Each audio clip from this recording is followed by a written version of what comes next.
Just a 70-kilometer stage. We're going to go old school and do a very detailed sprint analysis of stage 2 of the Tour de France Femmes avec Zwift. Yesterday, Charlotte Kool beat Lorena Wiebes, although Wiebes dropped her chain. So round 2 today from Dordrecht to Rotterdam.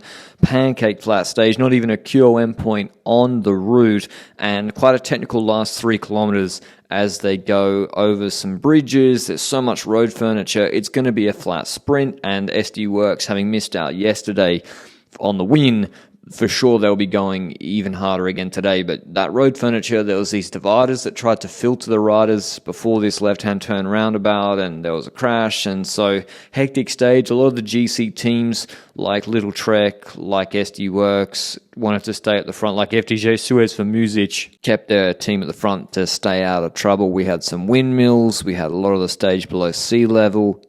Early morning start, and SD Worx, they got the strongest probably lead out here with Guarici, Bredevold, Vollering, and Blanca Vash, and then you got Madras who can control any breakaway action, although no teams really tried in earnest. And so it's pretty much a nothing stage before the final sprint, but for crashes. Grace Brown, who's one of the favourites for the time trial this afternoon, nearly went down. She'll be glad she didn't. She got back onto the peloton, no problem. The Olympic gold medalist in Paris last week. Chloe Dygert, you can see the left of screen number 14. She is the favourite for the 6-kilometre prologue length TT this afternoon. But coming to the sprint, Visma Lease Bike did a better job keeping Vos in front position in the run-in, although she'd have to do it herself in the last 3Ks without really having a lead-out woman like Charlotte Kool's got Georgie and Barbieri.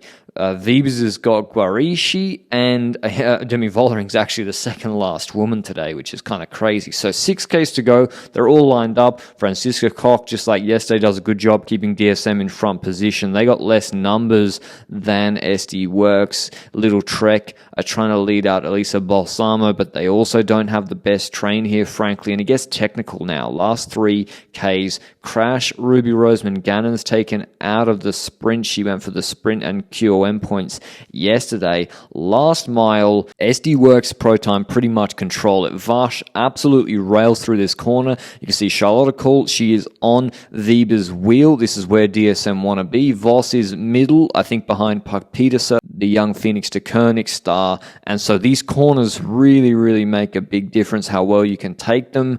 Or not. If you can't take them well, you might be losing 10 positions. And Marianne Vos, she sees an opportunity here, and this is where sort of her fitness, even though she doesn't have the top-end sprint of Wiebes, makes a big difference. She sees a gap in front of Georgie. Georgie's probably got to take Wiebes' wheel and not be shaded off to the right of it so much. Vos jumps to the wheel of Wiebes ahead of the DSM train. She doesn't have a lead out herself, and she takes it off Barbieri. And DSM go middle.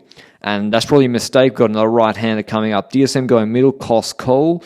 In the end, it doesn't cost her. But you also see Vas speaking to Bredevold. They are alternated lead-outs. So it's Bredevold and Vas alternating lead-outs even into the last 700 meters. And you see Kool actually, and Marianne Vos is where she wanted to be, like 15 meters ahead of her, maybe more. And so DSM from here do a fantastic job. They got work to do because SD Worx got like 4 riders plus Wiebes. Vos is on the wheel of Wiebes. There's even a gap that they're having to close. I think Barbieri goes there, and basically Kool, she gets chopped out of Barbieri's wheel a little bit. So DSM aren't in the best. They're not completely together, but they really save it in the last K. They get back together. Barbieri finds Georgie, she waits for her, and then they're going to use the Uno X train to come up. But the angle foreshortens it. They're way behind SD Worx right here. But SD Worx rotate Bredevold and Vash even in the last K or so. Vash comes back to the front. Barbieri, I think it is, says to Georgie, go, we got to move forward. They're still way deeper. And Guarici, she gets on the radio here and says the pace is not high enough. And that change from Bredevold to Vash back to Bredevold kind of allows the Uno X left-hand side, as we look at it with Jackson there, to move back up and bring Kool and DSM back into the game. And when it cuts back to the overhead after Vash changes with about 750 to go, you see actually Charlotte Kool's now got her wheels level with Wiebes again. She's back where she was before. So in about 800 meters, DSM really save it, going on the right-hand side. Voss is on the wheel of Wiebes. Balsamo is trying to sneak up the left-hand side. They're on the wheel of Marianne Voss. So DSM want to do their own lead out, but then Cole gets chopped out of it again. She loses the wheel of Barbieri, then there's this bridge and some trees, and then magically she's back on the wheel like 10 seconds later onto the wheel of Barbieri. And it's still looking pretty good for Lorena Wiebes. She's got Demi Vollering doing the lead out. Georgie's she's done her work now already to bring Cole and DSM back into position. She's not going to be able to go next to Vollering and actually lead out over the top of her, but I feel like Gorishi jumps the gun. She goes a little bit early. It's a headwind sprint. Remember, headwind sprint, and she jumps here when there was no one overlapping with Vollering, and 2 seconds or even 1 second can make a huge difference in these headwind sprints, and Gorishi jumps early here. Still though, pretty good lead out for Wiebes, not far off how you would draw it up. And here is how Cole wins the sprint. Barbieri jumps to the open side. She doesn't want Cole to get boxed in. She tries to do her own lead out to the open side. Cole says no.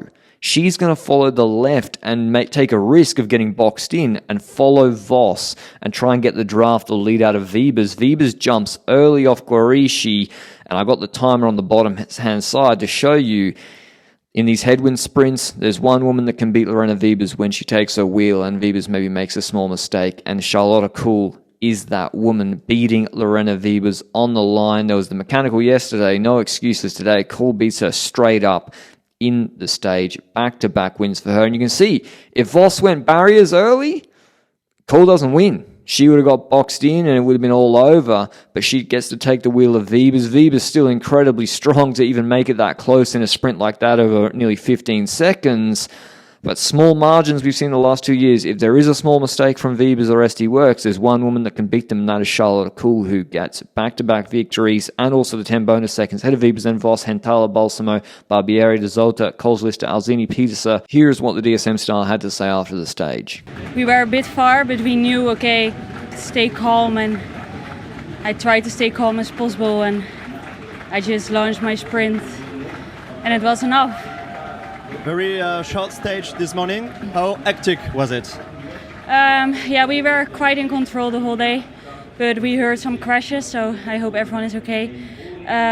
It was a quite hectic course, but yeah, what I say, I like it.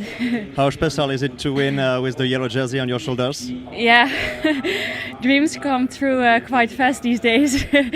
First yesterday and today already in this winning in this jersey is yeah, real special. In terms of GC, that's a nice buffer that Cole has before the 6 kilometer TT this afternoon. She's good in prologues. This is a bit longer than a 3K sprint prologue, which she's won before. Can she hold on to the yellow jersey? I'll see you with the video this afternoon, but an interesting couple of sprints and a surprise winner of both of them given how this season's gone so far. Until then, ciao.